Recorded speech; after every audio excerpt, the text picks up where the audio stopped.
Good evening, everyone. So today we're gonna start with the rise of nationalism in Europe. That is history chapter 1 of class 10th.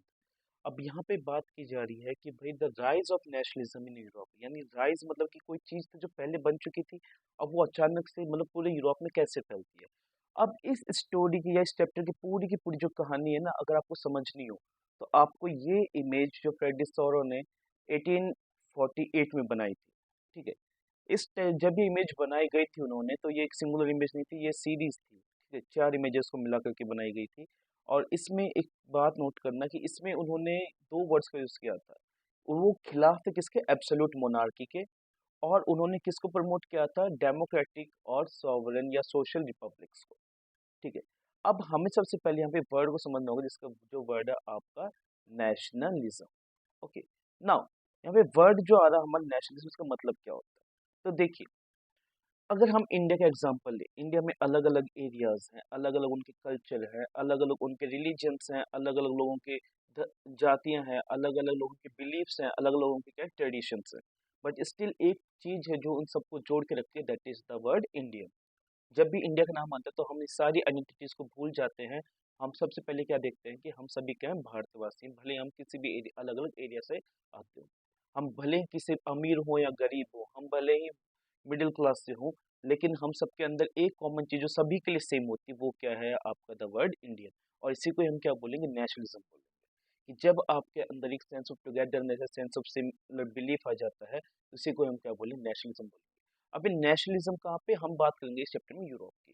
Europe में जाने से पहले हम सबसे पहले यहाँ पे एक इमेज को देखते हैं। अब इस इमेज में अगर हम ऊपर शुरुआत करें, सबसे पहले आप क्या देख रहे हो?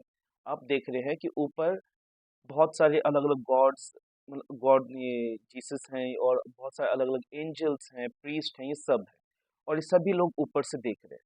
अब यहाँ पे जीसस को यू क्यों यूज किया गया? बिकॉज नीचे देखिए आप, यहाँ पे एक स्टैचू ऑफ यूनिटी है, sorry not statue of unity, statue of liberty है। यहाँ पे आप फ्रांस का झंडा देख सकते हैं। आप आगे निकल चुके अमेरिका और स्विट्जरलैंड कंट्रीज हैं, यहाँ पे आप जर्मनी का झंडा देख सकते हैं, जो कि kingdom of Sicily, Austria, Lombardy, अलग अलग कंट्रीज से झंडे दिखाई दे रहे होंगे ना, अलग अलग कंट्रीज को। लाइन बहुत लंबी जा रही है, ठीक है। यानी कि यूरोप के हर एक अलग अलग एरिया को रिप्रेजेंट कर दिया, ठीक है।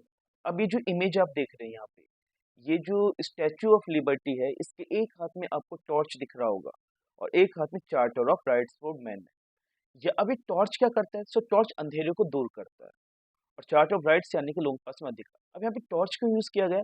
बिकॉज हम लोग जब भी पढ़ते हैं, for example we talk about Buddha, Buddha को ज्ञान की प्राप्ति या एनलाइटमेंट कहाँ पे हुआ था? बोध गया में पीपल के पेड़ के नीचे हुआ था। उसके बाद में अगर हम बात करें इस्लाम की, तो इस्लाम में भी एक गुफा के अंदर पैगंबर मोहम्मद को क्या हुआ था? एनलाइटमेंट हुआ था, ठीक है, ज्ञान की प्राप्ति हुई थी। अगर हम हिंदुइज्म की, हमारे सनातन धर्म की बात करें, तो हनुमान जी को एनलाइटमेंट कब मिलेगा? जो सूर्य देव से क्या लेते हैं? ज्ञान की प्राप्ति करते हैं, और जामवन जब उनको अपनी पावर्स को रियलाइज करवाते हैं कि आप असलियत में है कौन। तो वही पावर का रियलाइजेशन कहाँ पे होता है? यहाँ पे होता है। लोगों को यहाँ पे, लोगों को रिप्रेजेंट किया गया है। यहाँ पे आप देख सकते हैं राजाओं के जो मुकुट हैं वो नीचे गिरे हुए हैं। अब ये मुकुट जो किसको रिप्रेजेंट कर रही है? एब्सोल्यूटिज्म को रिप्रेजेंट कर रहे हैं। एब्सोल्यूटिज्म क्या होता है? सो बेसिकली एब्सोल्यूटिज्म मतलब होता है कि जहाँ पे सारी की सारी पावर्स किसके पास में हो? किसी एक इंसान के हाथ में हो, और उनकी ताकत पर कोई भी अंकुश ना हो, निरंकुश वो अपनी ताकत क्या करते हैं? यूज करते हैं। और ये कैसी फॉर्म ऑफ गवर्नमेंट होगी? ये मोनार्कल फॉर्म ऑफ गवर्नमेंट होती है। और मोनार्कल फॉर्म ऑफ गवर्नमेंट क्या होती है? सेंट्रलाइज्ड होती है। सेंट्रलाइज्ड यानी कि सारी की सारी पावर्स एक इंसान के पास में, उनका पावर्स का क्या नहीं होता? बंटवारा नहीं होता है, ठीक है। आप सेंट्रलाइज्ड होती है, मिलिट्री सारी एक के पास में, रेप्रेसिव यानी लोगों को दबाने वाली होती है, ठीक है। मोनार्की यानी कि मोनो, यानी कि आपका सिंगल पर्सन।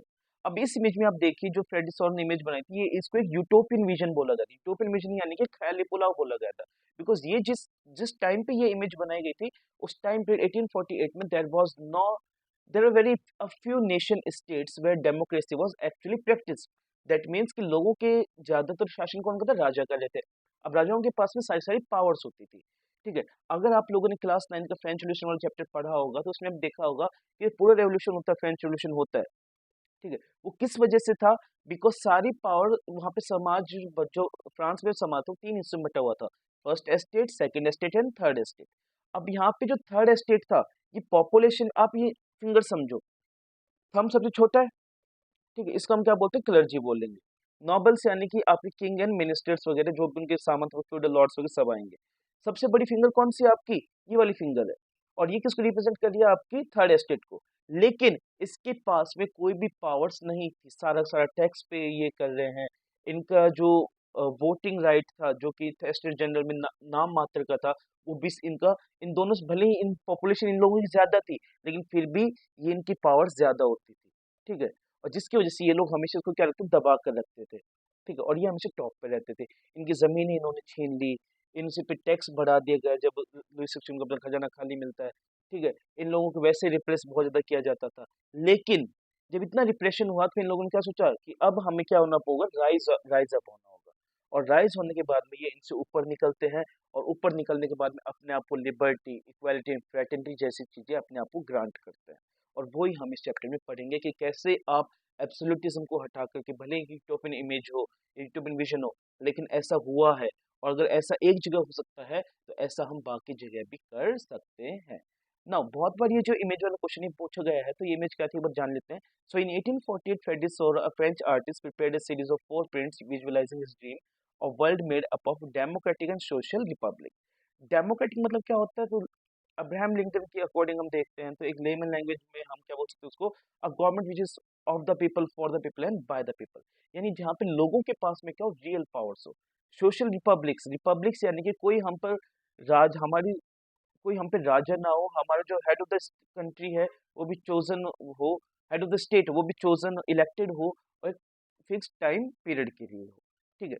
अब यहाँ पे हम देख सकते हैं यहाँ पे कौन से दो कॉन्टिनेंट्स की बात की, तो यूरोप और अमेरिका की बात की गई है। ठीक है। उसके बाद में यहाँ पे किसको हटाने की बात की जा रही है? ये जो पूरे आपके मुकुट है किसको दर्शा रहे हैं? तो ये एब्सोल्यूटिस्ट पावर जो है वो नीचे गिरी हुई है, लोगों के पावर जो है वो ऊपर उठी हुई है। और ये फ्लैग्स वगैरह, जैसे इंडिया का अगर हम एग्जांपल लें तो इंडिया में बहुत सारे फ्लैग्स को यूज किया गया था। और फ्लैग आपको क्या रिप्रेजेंट करता है? आप माने तो उसको सिर्फ क्या है, वो एक कपड़ा है, लेकिन उसके साथ हमारे क्या जुड़े हुए हैं?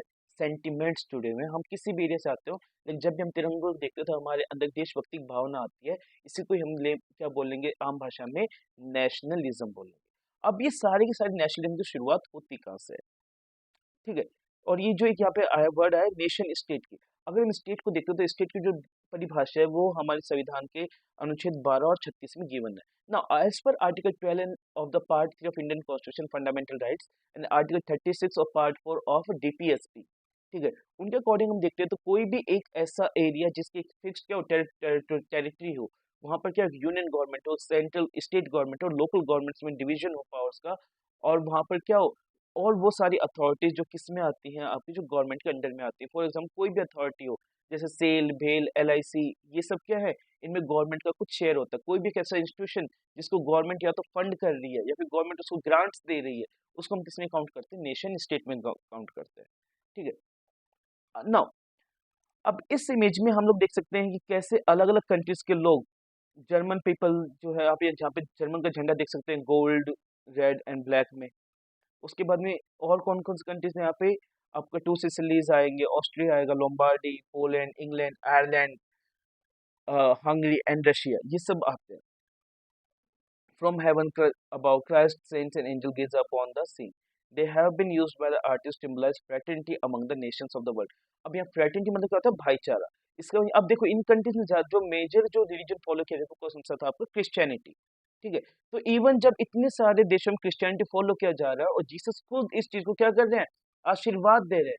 तो ये दर्शाने के लिए था कि भगवान खुद चाह रहा है। इवन मैजी ने भी ने ये एक बात बोली थी that the God has an intent for all the nations to be together और building a nation state. Because वो इटली से बिलोंग करता था तो इटली को वो एक करना चाहता था, जो कि 7 अलग अलग राज्यों में बटी हुई थी, जिसको अलग अलग कौन रूलर्स रूल कर रहे थे। लेकिन उसका क्या विजन था? एक यूनिफाइड इटली हो, जिसको पूरा कब किया जाता है? 1861 में। और विक्टर इमानुअल सेकंड को क्या चूज किया जाएगा as the first king of unified Italy. Okay. Now इस चैप्टर में अब हम जानेंगे कि ये सारी शुरुआत होती कहाँ से। तो part first, the French revolution and the idea of nation. अब फ्रेंच रिवॉल्यूशन हमने पिछले साल पढ़ा था। फ्रेंच रिवॉल्यूशन क्या था पिछले साल? इन द सेंस की क्लास 9th में हमने पढ़ा था कि 14 जुलाई 1789 को जो थर्ड एस्टेट के लोग होते हैं वो रिवोल्ट करते हैं। किसके? See there are two words, one is reform and one is revolution. Reform क्या होता है? जब आप किसी ऑलरेडी एग्जिस्टिंग चीज में कोई छोटा सा चेंज करते हैं, ठीक है। सपोज कीजिए एक मेरे पास ओरियो का बिस्किट है, अगर मैं इसमें से क्रीम हटा दूं, ठीक है, तो मैं इसमें से क्या लाऊंगा, लेके आऊंगा, इसमें मैंने रिफॉर्म लेके आया कि अब ये जो बिस्किट हो गया, या फिर मैं इसमें क्रीम ऐड कर दूं, तो मैंने इसमें क्या किया, रिफॉर्म किया कि मेरे पास बिस्किट ऑलरेडी है, लेकिन इसमें मैंने क्या ऐड कर दिया, क्रीम ऐड कर दी, जिससे कि ये थोड़ा टेस्टी बन जाए, तो मैंने इसमें क्या किया, रिफॉर्म किया। लेकिन मैं अगर इसका पूरा का पूरा क्या करूँ, चेंज कर दूं, इस बिस्किट को मैं या तो केक बना दूं या कुछ और चीज कर दूं, या फिर मैं इसको कोई बाइक बना दूं, ठीक है, तो उसको मैं क्या बोलूंगा, रेवोल्यूशन बोलूंगा। जब आप किसी एग्जिस्टिंग चीज में कोई हल्का चेंज लेके आते हैं, फॉर एग्जाम्पल यहाँ पे उस चैप्टर में हमने क्या देखा था फ्रेंच रेवोल्यूशन वाले में, कि मोनार्क क्या करता था, रूल कर रहा था, मोनार्क के पास में सारी पावर्स होती हैं, लेकिन अचानक से रेवोल्यूशन होता है 1789 में, और 1791 के अंदर फ्रांस क्या फ्रेम करेगा, अपना कॉन्स्टिट्यूशन ड्राफ्ट करता है, और उस कॉन्स्टिट्यूशन में जो एक टाइम पे पूरा का पूरा फ्रांस का राजा हुआ करता था, उसको सिर्फ एक अब क्या बना दिया गया, सेरेमोनियल हेड बना दिया गया।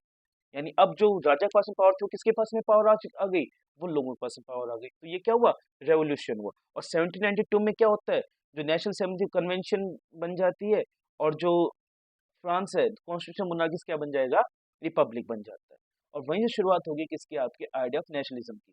अब ये पॉसिबल कैसे हो पाया, नेशनलिज्म वहां पर फ्रांस में कहाँ से आया?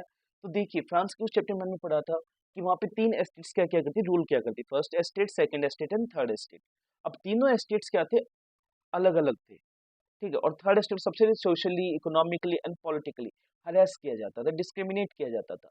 लेकिन बाद में थर्ड स्टेट राइज होता है, पूरे देश को फ्रेटर्निटी वाला कॉन्सेप्ट बताता है, ठीक है। और यहाँ पे ला पैट्री यानी कि फादरलैंड का कॉन्सेप्ट आएगा, ले सिटियन, यानी कि जो वर्ड पहले हमने रायन ऑफ टेरर वाले में भी पढ़ा था, कि मैक्सिमम रॉबिस्पेरी क्या इंट्रोड्यूस करता है, कि इंस्टेड ऑफ मॉन्सेर एंड मैडम, जो कि डिस्क्रिमिनेट करते हैं, मतलब आप किसी को अपने से बड़ा बना तो आप छोटे हो रहे हैं तो आप डिस्क्रिमिनेट कर रहे हैं, उसके उन्होंने सिटी ऑन का यानी कि सिटीजन का कॉन्सेप्ट लेके आते हैं। सिटीजन, अब चाहे वो अमीर हो गरीब, लेकिन वो क्या है, सिटीजन है, नागरिक है। जैसे हम भारत के नागरिक है, तो वो हमें डिस्क्रिमिनेट नहीं कर रहा है, नागरिक वर्ग, हम सभी के नागरिक है। चाहे कोई गरीब हो, बिल्कुल रोड पर जो मतलब कि बेचारे भीख मांगते हैं वो हो, या फिर कोई जो रोल्स रॉयस में जाने वाला हो, दोनों क्या है, इक्वल है, क्योंकि वो भारत की क्या है, नागरिक है। दोनों के पास में राइट्स क्या है, इक्वल है, ठीक है। हम सभी के पास में क्या, वोटिंग राइट्स है, हम सभी के पास में क्या है, हमारे फंडामेंटल राइट्स है, ठीक है। यानी कि सबके पास में क्या होता है, इक्वल राइट्स होते हैं, ठीक है। तो वो चीज क्या होती है, आपकी नेशनलिज्म होती है, जो कहाँ से मिलती है, हमें फ्रेंच रिवॉल्यूशन से मिलती है। Now from the very beginning the French revolution introduce various measures and practices that could create a sense of collective identity amongst the French people। अब यहाँ पे क्वेश्चन बनता है कि भाई फ्रांस में ऐसा क्या किया गया कि जिससे लोगों के अंदर कलेक्टिव आइडेंटिटी बनी, या सेंस ऑफ कलेक्टिव आइडेंटिटी बनी। तो सबसे पहला जो कॉन्सेप्ट आएगा वो आपका आएगा, the ideas of la patrie. Okay, यानी कि ये वाला जो आपका idea, the la patrie, the fatherland, le city on the citizen, emphasize the notion of the united community enjoying equal rights under the constitution। तो जैसे मैंने आपको एग्जांपल दिया था कि चाहे एक रोड पर चलने वाला पैदल इंसान हो, या फिर कोई एक महंगी गाड़ी पर चलने वाला पैदल इंसान हो, लेकिन सभी की आइडेंटिटी क्या है, कि वो एक भारत के नागरिक है या फिर वो फ्रांस के नागरिक हैं। तो वो जब सबके अंदर क्या आई, वहाँ पे कलेक्टिव आइडेंटिटी आई, ठीक है। एक नया फ्रेंच कलर इंट्रोड्यूस किया गया, the tricolour, which was chosen to replace the former royal standard. अब फॉर्मल जो रॉयल स्टैंडर्ड था वो किसने दिया था, फ्रांस के राजा ने दिया था, ठीक है। उन्होंने अपने लिए वो फ्लैग चूज किया था। लेकिन अब जो तीन कलर का वहां पे फ्लैग चूज किया गया, वो किन किसके द्वारा चोजन था, लोगों की सर्वसहमति से था, ठीक है। The estate general was elected by the body of active citizen and rename the national assembly. अब यहाँ पे वर्ड है एक्टिव सिटीजन, तो हमने पिछले साल फ्रेंच रेवोल्यूशन पढ़ा था that only male about 25 years of age who paid 3 day equivalent taxes were called active citizen, क्योंकि वहां पे समाज को दो हिस्सों में बांट दिया गया था, active citizen and passive citizen. ये कब हुआ था, तो 1791 में जब कॉन्स्टिट्यूशन ड्राफ्ट किया गया तो नेशनल असेंबली के इलेक्शन होने थे। उन इलेक्शंस में हमें पहले इलेक्टेड को सिलेक्ट करना था, और इलेक्टेड सिलेक्ट कौन करेगा, वोटर सिलेक्ट करेगा, और इलेक्टोर्स फिर किसके लिए सिलेक्ट करेंगे, आपकी नेशनल असेंबली को बनाएंगे। तो जो वोटर्स थे वो कितना का होना चाहिए, 25 साल से ऊपर का कोई भी मर्द होना चाहिए, ठीक है। और जो क्या पे करता हो, टैक्स पे करता हो 3 दिन की दिहाड़ी के बराबर, 3 डे वेजेस के इक्विवेलेंट का। A knew him was composed, oaths taken and martyrs commemorated, all in the name of nation, ठीक है। अब जैसे आज भी अगर कोई शहीद हुआ तो हम किसके लिए बोलते हैं, देश के लिए शहीद हुआ है, ठीक है। सो ये सारी चीजें थी जो आपको क्या होनी चाहिए, याद होनी चाहिए, क्योंकि ये वाला जो क्वेश्चन है बहुत बार पूछा जाएगा कि भाई फ्रेंच रेवोल्यूशन ने ऐसा क्या किया कि उसको गुरु माना जाता है किसका, नेशनलिज्म का, पूरे पूरे यूरोप के अंदर। इवन मेटरनिच जो एक इंसान ऑस्ट्रियन डूक थे, उन्होंने तो एक बार एक बात भी बोली थी that when France sneezes the entire Europe gets cold. यानी कि जो नेशनलिज्म की भावना कहाँ से चलती है, फ्रांस से चलती है, और इसी से फिर आगे चल करके बहुत सारे चेंजेस आएंगे। A central administrative system was put in place and it formulated uniform laws for all citizens within its territory. Internal custom duties and dues were abolished and a uniform system of weights and measure were adopted. तो ये आप ये वाला पूरा जो आपका paragraph है ये आपको याद होना चाहिए। ठीक है, किस चीज के लिए, अगर कोई भी फ्रेंच रिवॉल्यूशन रिलेटेड क्वेश्चन आता है तो आपके आंसर में इसमें क्या मिलेंगे, अगर आप इनको पॉइंट्स लिखते हैं तो आपको इससे क्या मिलेंगे, डेफिनेटली आपको इससे ब्राउनी पॉइंट्स मिलेंगे। एंड एक इंपॉर्टेंट क्वेश्चन होता है, तो कोशिश ये कीजिएगा कि आप इस साइड में ये क्वेश्चन लिख लें। ठीक है, कि what were the things done in French under French revolution which emphasize the term nationalism. ठीक है, now the revolution further declared it was a mission and the destiny of French nation to liberate the people of Europe from despotism. Despotism मतलब होता है निरंकुश power, जो कि किसके पास थे, मोनार्क्स के पास में थे, जो लोगों जो क्रूअल्स होते थे, जो लोगों पर जुल्म करते थे, फिर लोगों की उनको राइट्स नहीं देते थे, इसको हम क्या बोलेंगे, despotism. In other words to help the other people of Europe to become nation.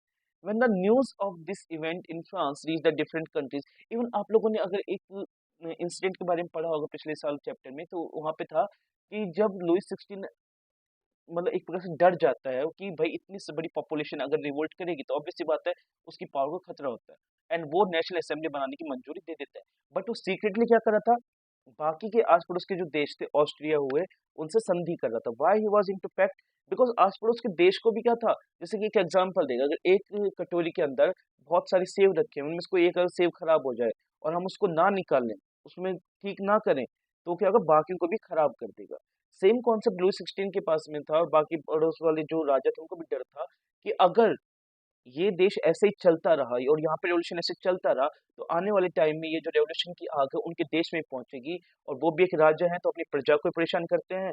ठीक है, तो और उनकी प्रजा भी क्या करेगी, इस चीज की डिमांड करेगी, भाई हमें भी क्या चाहिए, जैसे फ्रांस में ऐसे ही वो भी रिवोल्ट करेंगे, जिससे उनकी पावर भी जा सकती है। इसीलिए ऑस्ट्रिया क्या करता है, अटैक करने आता है। उसी के बाद क्या होगा कि जो जैकोबिन क्लब्स के लोग होते हैं वो वॉर स्टार्ट करते हैं, किसके अगेंस्ट में, ऑस्ट्रिया के अगेंस्ट में। ओके, नाउ अब इसके बाद में हम देखते हैं, their activities and campaign prepared the way for French armies when they moved into Holland, Belgium, Switzerland, and much of the Italy. With the outbreak of the Revolutionary War, the French army began to carry out the idea of nationalism abroad. ठीक है, तो यहाँ पे आप देख सकते हैं image given है, ये आपका फ्रांस हो गया, और ये आसपास के देशों में क्या हो रहा है, फैलता है। यहाँ पे एक ऑस्ट्रियन एम्पायर है, ऑटोमन एम्पायर, जो कि एक टाइम पे बहुत बड़ा एम्पायर था, लेकिन 1918 के अंदर 1917-18 में जब वर्ल्ड वॉर वन एंड होता है तो ऑटोमन एम्पायर भी क्या हो जाएगा, खत्म हो जाता है। और यहीं से ना एक इश्यू भी क्रिएट होगा, जो आपको ये पैलेस्तीन वाला एरिया दिख रहा है, अभी यहाँ पे आपको कहीं पे इसराइल नहीं दिखेगा, लेकिन क्योंकि यहाँ पे पैलेस्तीन वाला एरिया, लेकिन बाद में ब्रिटिशर्स इस एरिया को ऑक्यूपाई, एनेक्स या ऑक्यूपाई कर लेते हैं, और फिर यहाँ पे रोल में कौन आएगा, आपका इसराइल आता है। तो ये ऑटोमन एम्पायर है, काफी बड़ा है। ठीक है, किंगडम ऑफ टू सिसिलीज है, उसके बाद में हंगरी का एम्पायर हो जाएगा, ये बुल्गारिया, सर्बिया, ये सारी अर्मेनिया में से, ये पूरा पूरा आपको क्या होगा, ये पूरा का पूरा आपका है बाल्कन कंट्री, जो इस चैप्टर में हम आगे भी पढ़ेंगे। ठीक है, now with the wide swath of territories that came under his control, Napoleon set about introducing many of the term। अब देखिए हमने पढ़ा था कि फ्रेंच रेवोल्यूशन के बारे में कि वो एक फेलियर था। व्हाई, बिकॉज उन्होंने मोनार्की को हटाने के लिए पूरा रेवोल्यूशन किया था, राइट्स देने के लिए, लेकिन 1719 में वापस से वापस कौन आ जाएगा, एक मोनार्क आ जाता है, जो अपने आप को 1804 में क्राउनिफाई करता है, क्राउनिफिकेशन होता है, जिसका मुकुट पहनता है, और जैसे वो क्राउन पहनता है, तो हालांकि वो भले ही मोनार्क हो, लेकिन उसने बहुत सारे लोगों को राइट्स दिए थे। अब उनके बाद, और इन राइट्स को उसने किस में डाला था, नेपोलियन सिविल कोड में डाला था। अब नेपोलियन सिविल कोड को हम किस नाम जानते हैं, जिसको हम सिविल कोड ऑफ 1804 या नेपोलियन कोड के नाम से भी जानते हैं। अब इसके अंदर था क्या बेसिकली, तो ये क्वेश्चन आपसे पूछ सकते हैं। So the civil code of 1804, usually known as Napoleonic code, did away with all privileges based on birth, established equality before the law, and secure the right to property. Now यहाँ पे privileges based on birth, suppose कीजिए जैसे कि saying English, born with a silver spoon, ठीक है, तो यहाँ पे प्रिविलेज बेस्ड ऑन बर्थ, यानी कि अगर आप अमीर घर में पैदा हुए तो आपको उन्हीं का जैसा ही ट्रीटमेंट मिलेगा। कि आप अगर लाइन में लगे हो तो आपको मूवी, अगर मान लो मूवी टिकट की लाइन में लगे हैं, तो आपसे ये नहीं पूछेंगे कि लोग आपसे ये टिकट के पैसे नहीं रहे, लोग आपसे क्या पूछ रहे, हाँ भाई गरीब कौन है वो साइड में जाए, अमीर कौन है वो आगे आ जाए। तो ये क्या हुआ, प्रिविलेज बाय बर्थ। ठीक है। या फिर वो अगर जैसे वो, आपने थ्री इडियट्स देखी होगी, तो उसमें क्या होता है, जैसे बच्चा पैदा होता है तो स्टैंप लगा देते हैं कि मेरे बच्चा क्या बनेगा, इंजीनियर बनेगा। ठीक है। तो ऐसे बर्थ के साथ में ही उनको अधिकार नहीं, उनको फाइट करना होगा। जैसे कि कोई अगर अमीर घर में आईएएस के घर में पैदा हुआ, तो ये जरूरी नहीं कि वो बच्चा आईएएस ही बनेगा। ये प्रिविलेज हम उसको नहीं दे सकते। तो ऐसे प्रिविलेजेस जो कि फर्स्ट और सेकंड एस्टेट एंजॉय करती थी, वो खत्म कर दी गई थी। उसके साथ ही साथ में established equality before the law. Equality before law जैसे हमारे इंडिया में भी है कि इक्वल ट्रीटमेंट ऑफ लॉ होता है, यानी like should be treated alike. ठीक है। यानी कि अगर गरीब है तो उसको गरीब के हिसाब से, अब सपोज कीजिए केस होता है और वहां पे इक्वालिटी ऑफ लॉ है, ठीक है, यानी कि कानून सभी के लिए समान है। लेकिन अब एक अमीर इंसान, एक गरीब इंसान, दोनों में फिर डिफरेंस क्या होता है, अमीर इंसान तो भाई एक अच्छे से अच्छा लॉयर हायर कर लेगा। अब गरीब इंसान क्या करे, उसका तो इक्वालिटी हुई नहीं। तो हमारे कॉन्स्टिट्यूशन में ऐसे प्रावधान है, ठीक है, जिसमें हम लीगल एड भी प्रोवाइड करते हैं। डीपीएसपी के अंदर गिवन है कि अगर स्टेट के पास में पावर है, स्टेट इस लायक है, तो वो जो गरीब, आप लोगों ने सरकारी वकीलों के नाम सुने होंगे कि वो गरीबों को क्या प्रोवाइड करवाएं, वकील प्रोवाइड करवाएं। यानी वहां पे इक्वालिटी की गई है। ये कॉन्सेप्ट लेके आता है secure the right to property. ठीक, राइट टू प्रॉपर्टी को सिक्योर करता है। क्यों अब यहाँ पे राइट टू प्रॉपर्टी क्यों आया, बिकॉज हमने पिछले साल पढ़ा था फ्रेंच रेवोल्यूशन वाले चैप्टर में कि जो चर्च था वो लोगों से उनकी लैंड्स को कन्फिस्केट कर लेता था, उनसे जमीनें छीन लेता था। ठीक है। तो अब लोगों को अधिकार दिया गया था कि भाई अगर उनके पास जमीन है तो उन्हीं की रहेगी, उनके पास वो अधिकार है अपनी प्रॉपर्टी का। इंडिया में भी ऐसा था, but with the 44th constitution amendment act, Morarji Desai की गवर्नमेंट ने इस फंडामेंटल राइट को हटा दिया था। Now today it is a legal right. Okay. This code was exported to the region under French control. In the Dutch Republic, in Switzerland, in Italy, and in Germany, Napoleon simplified administrative division, abolished the feudal system, and freed peasants from serfdom and manorial dues. Now, manorial manor क्या होता है? So basically, अगर ये एक circle है और यहाँ बीच में एक फ्यूडल लॉर्ड होता है, ठीक है, उस फ्यूडल लॉर्ड जितने एरिया से, जैसे हमारे यहाँ पे आप सामंत वाला कॉन्सेप्ट समझ सकते हैं, या जमींदार वाला, कि एक जमींदार को इतना एरिया दे दिया गया कि भाई इस एरिया से क्या, ये आपकी जमीन है, या आप, और यहाँ से टैक्स वगैरह सब आप कौन कौन कलेक्ट करेगा, आप कलेक्ट करेंगे। तो ये, और बीच में उसके कहीं पे उसका हवेली है। ठीक है। तो हवेली तो क्या कहलाएगी, शेट्यू कहलाएगी, और उसकी ये जो पूरा पूरा एरिया है ये क्या कहलाएगा आपका, उसका मैनर कहलाता था।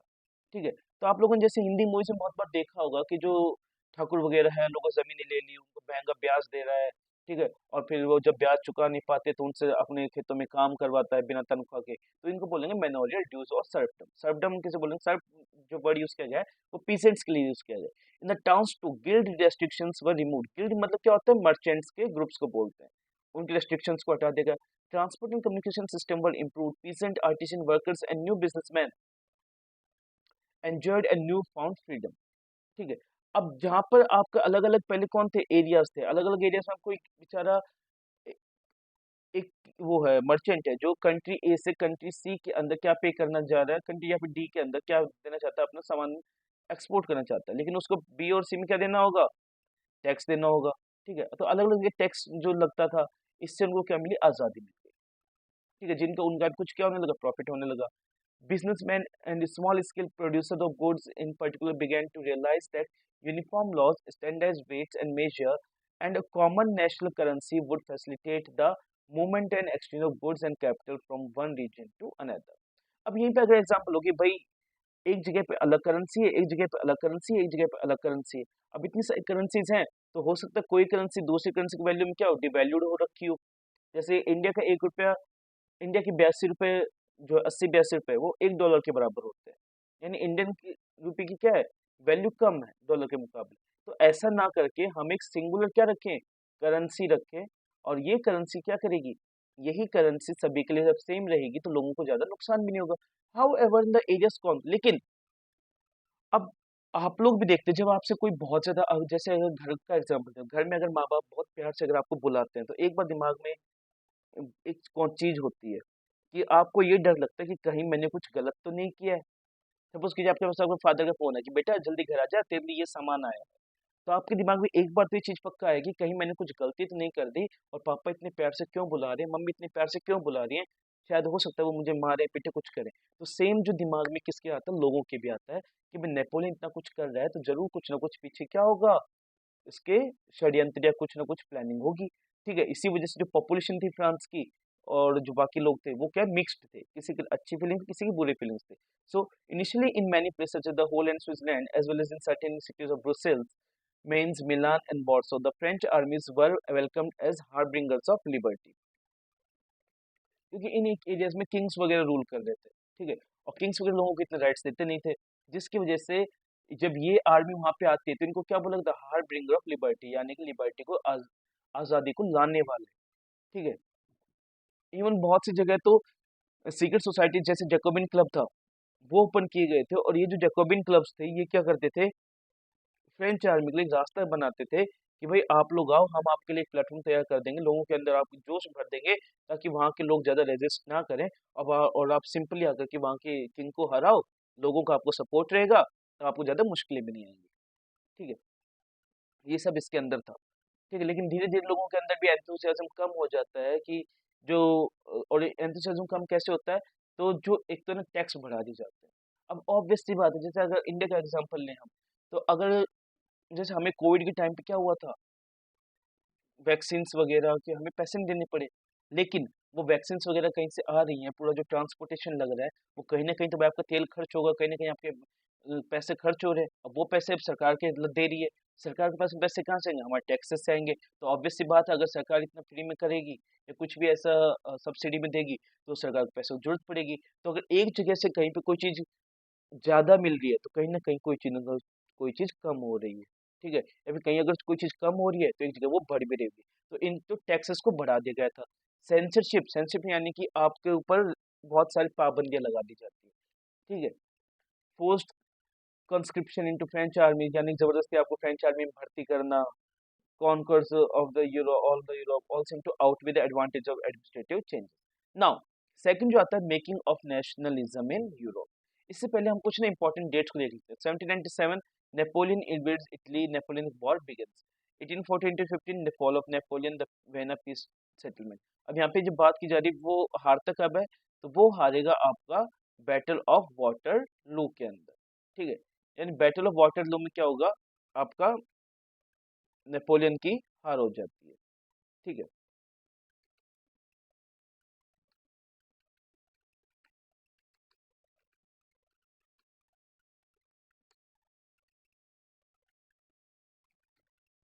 ओके, इसमें क्या होगा, नेपोलियन की हार हो जाएगी। Now coming to next thing, 1821। 1821 में क्या होता है, 1821 में Greek struggle for independence start हो जाएगा। ठीक है, उसके बाद में क्या होगा, 1848 में क्या होता है, 1848 में revolutionaries in Europe, artisan, industrialist, industrial workers and peasants revolt against the economic hardship. Middle class demand constitution and representative government. Italian, Germans, and Magyars, Poles, Czech accepted demand a nation state. 1859 to 70 unification of Italy. 1870 unification of Germany. 1905 Slav nationalism gathers force in the Habsburg and Ottoman Empire. तो ये हमारे कुछ dates हैं। Even dates तो हमारी और भी ज्यादा हैं जो आपको मैं करवाऊँ भी, जैसे कि आपका 1834 है जिसमें जॉल्वरिन नाम का एक कस्टम यूनियन बनता है। 1848 आएगा। ठीक है, ऐसे 1914 वर्ल्ड वॉर वन की शुरुआत हो जाती है। ठीक है, ऐसे बहुत सारे डेट्स वगैरह हैं जो आपको करवाई जाएंगी। Now if you look at the map of mid 18th century Europe, you will find that there was no nation state as we know today. ठीक है, मिड 18th यानी कि 1750 की बात की जा रही है, 1750 कह रहा हूँ। ठीक है, इस टाइम पे कोई भी दुनिया में नेशन स्टेट नहीं था जैसा कि आज हम जानते हैं। ठीक है, what we know today as Germany, Italy, and Switzerland were divided into kingdoms, duchies, and cantons, which whose rulers had their autonomous territories. Eastern and Central Europe were under the autocratic monarchies within the territories of which lived diverse people. Diverse people यानी कि जैसे India में diversity बहुत ज्यादा है, हम एक melting pot ज्यादा प्रिफरेबल वर्ड होगा, मेल्टिंग पॉट, बिकॉज यहाँ पे अलग अलग रिलीजन के अलग अलग सेक्शन के लोग एक साथ में रहते हैं, ठीक है। तो यही चीज वहाँ पे ये बताया जा रहा है कि अलग अलग किसके लोग थे, टेरिटरीज के लोग थे, अलग अलग बहुत सारे डाइवर्स लोग एक साथ रहा करते थे। They did not see themselves as sharing a collective identity और अ कॉमन कल्चर। अब ये अलग अलग लोग क्यों है? सपोज कीजिए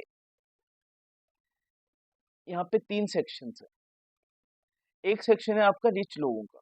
अब रिच लोग जो है वो किससे अलग रहेंगे, और एक सेक्शन है आपका मिडिल क्लास का, और एक सेक्शन आपका पुअर का। अब पुअर के जो कल्चर वगैरह वो किससे अलग होंगे, इनसे अलग होंगे। इनके जो कल्चर होंगे वो किससे अलग होंगे, इनसे अलग होंगे। इवन आप लोगों ने देखा भी होगा ये लोग आपस में भी कभी नहीं मिलेंगे, क्योंकि ये लोग एक दूसरे को ऐसे डिस्क्रिमिनेट किया करते थे। अपने साथ ही रहना पसंद करेंगे, ये अपनों के साथ रहना पसंद करेंगे, ये अपनों के साथ रहना पसंद करते हैं। और लेकिन इन सबकी लॉयल्टी किसके साथ रहती थी, एक कॉमन किंग के साथ में रहती थी, जिसको हम क्या बोलेंगे, मोनार्क बोलेंगे। उनके साथ में इनकी क्या थी, लॉयल्टी थी। ठीक है, यानी यहाँ पे नेशन स्टेट कोई नहीं है। ये सब बस एक साथ क्यों रह रहे हैं, बिकॉज ये सभी के सभी एक सिंगल रूलर को क्या एलिजियंस शेयर करते हैं। ठीक है, उसके बाद में क्या होगा, द हैब्सबर्ग एम्पायर। अब ये ना ये अंडरलाइन करना है कि हैब्सबर्ग एम्पायर कहाँ से करता है, ruled over Austria Hungary for example, patchwork of many different regions of people. It included Alpine region, the Tyrol, Austria and Sudetenland. ठीक है, सुडेंटनलैंड हमने किसमें पढ़ा था, ट्रीटी ऑफ वर्सलीज वाले एरिया पार्ट में पढ़ा था। As well as Bohemia, where the aristocracy was predominantly German-speaking. It also includes the Italian-speaking provinces of Lombardy and Venetia. In Hungary, half of the population spoke Magyar, while the other half spoke a variety of dialects. ठीक है, मैंने एक जो half क्या बोल रहा है आपका, मैगर लैंग्वेज बोल रहा है, एक है वो अलग अलग लैंग्वेज बोल रहा है। जैसे हमारे शेड्यूल 8 के अंदर 22 भाषाएं जीवन है। ठीक है, in Galicia, the aristocracy spoke Polish. Besides these three dominant groups, there also lived within the boundaries of the empire a mass subject of peasant people, Bohemians and Slovaks to the north, Slovenes in Carniola, Croats to the south, and Romans into the east of Transylvania. Transylvania आप लोगों ने बहुत बार जो आपकी vampire movies होती है उनमें सुना होगा। Such differences did not easily promote a sense of political unity. The only tie binding these diverse groups together was a common allegiance to the emperor. जैसे मैंने आपको बताया था कि ये अलग अलग एरिया से सेक्ट से बिलोंग करते हैं, अलग ये कभी भी एक साथ नहीं थे। Diverse differences did not easily promote a sense of political unity. ठीक है, लेकिन सबको जोड़ के कौन रखता था, एक राजा। How did nationalism and idea of nation state emerge, अभी इमर्ज कैसे होता है, तो सी यहाँ पे हमेशा रूल किसका आता है, मिडिल क्लास का आता है। हमने फ्रेंच रिवॉल्यूशन वाले चैप्टर में पढ़ा था कि सबसे ज्यादा अगर कोई चीज आहत होती है, सपोज कीजिए पेट्रोल के प्राइसेस बढ़ जाए आपके 100 रुपए या 1000 हो जाए, अब जो रिच है उसको कोई भी इफेक्ट नहीं पड़ेगा, जो पुअर है उस बेचारे को वैसे कोई इफेक्ट नहीं पड़ना। ठीक है, सपोज कि बैगर की बात करें हम यहाँ पे, अब यहाँ फर्क किसको पड़ेगा, तो यहाँ पे फर्क पड़ेगा मिडिल क्लास को। अब मिडिल क्लास को क्यों, बिकॉज इनके लिए ये 1000 रुपीज बहुत ज्यादा है, इनमें से कुछ रुपए बचा तो वो अपने फैमिली के लिए भरण पोषण कर सकते हैं ठीक से। लेकिन और फिक्स सैलरी रहती है, और सैलरी पे अगर वजन पड़ेगा तो ऑब्वियस सी बात है कि इनको बहुत ज्यादा अफेक्ट होगा। ठीक है, now the only member of the class were united by common way to of the life that cut across regional divisions. They owned estates in the countryside and also town houses. They spoke French for purpose of diplomacy and in high society. Their families were often connected by ties of marriage. अब यहाँ पे बात की जा रही है आपकी aristocrat class की, एरिस्टोक्रेट यानी कि एलिट क्लासेस की, जो कि डोमिनेंट थी, बिकॉज उनके पास में जमीनें हुआ करती थी, उनके अलग अलग जगह पर घर हुआ करते थे, वो एक रिच लैंग्वेज यानी फ्रेंच बोला करते थे डिप्लोमेसी के लिए। ठीक है, इनकी जो शादियां थी वो भी आपस की जो एरिस्टोक्रेट फैमिली उन्हीं में होती थी। This powerful aristocracy was however numerical in small group, यानी लेकिन ये लोग नंबर में बहुत क्या थे, कम थे। To the west, the bulk of the land was farmed by tenants in small owners, while in the eastern and central Europe, the pattern land holding was characterized by vast estates which were cultivated by serfs. Serfs यानी कि आप ये कीजिए landless laborers. Okay. In western parts of the central Europe, and the growth of industrial production and the trade meant the growth of towns and the emergence of commercial class, whose existence was based on production for the market. ठीक है, अब ये lines आप ध्यान से सुनना कि यहाँ पे किसका इमरजेंस हो रहा है, कॉमर्शियल क्लास का, यानी मिडिल क्लास का क्या हो रहा है, इमरजेंस हो रहा है। और वो किस पे जिंदा है, production for the market, market के ऊपर जिंदा है।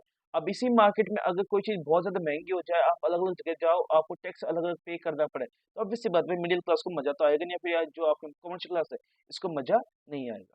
ठीक है, और ये लोग फिर क्या करेंगे, रिवोल्ट करेंगे। Now in its wake, new social groups came into being. A working class population and the middle class made up of industrialists, businessmen, professionals.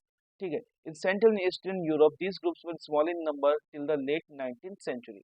It was among the educated liberal middle class that the idea of national unity following the abolition of aristocratic privileges gained popularity.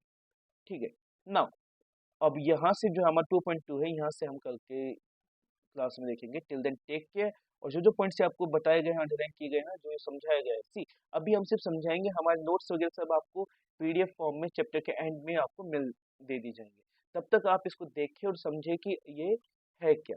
ठीक है, बहुत simple chapter है, आपको सिर्फ आपको जो previous chapter previous class का chapter है फ्रेंच सॉल्यूशंस को याद रखना है। लोगों की प्रॉब्लम्स को याद रखो यार, अपने ऊपर लेके देखो। हम सभी मिडिल क्लास, मैक्सिमम जो मेरे व्यूवर्स होंगे मिडिल क्लास से आते हैं।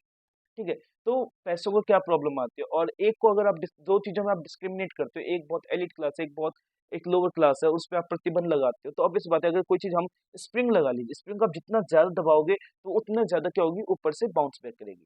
ठीक है, तो स्प्रिंग कौन है, मिडिल क्लास है, और ये जो दबाव दे रही है कौन है, आपका मोनार्क्स और एरिस्टोक्रेटिक क्लास है। ठीक है, दबा रहे एक टाइम पीरियड ऐसा आएगा कि वो स्प्रिंग क्या होगी, ऊपर उठेगी, और जंप करने से क्या होगा, आपका रेवोल्यूशन आएगा। ठीक है, और रेवोल्यूशन किस चीज का, कि हम अब जैसे स्प्रिंग है, आजाद है, उसको दबाओगे तो उसके अंदर जो स्पेस है वो कम होता चला जाता है, उसकी स्पेस पे आप क्या कर रहे हो, अपना हाथ डाल रहे हो, लेकिन जैसे वो आपका हाथ छोड़ा कर निकलेगा, वो वापस उस शेप में आ जाएगा, यानी उसके पास में क्या आ जाएंगे, राइट्स आ जाएंगे।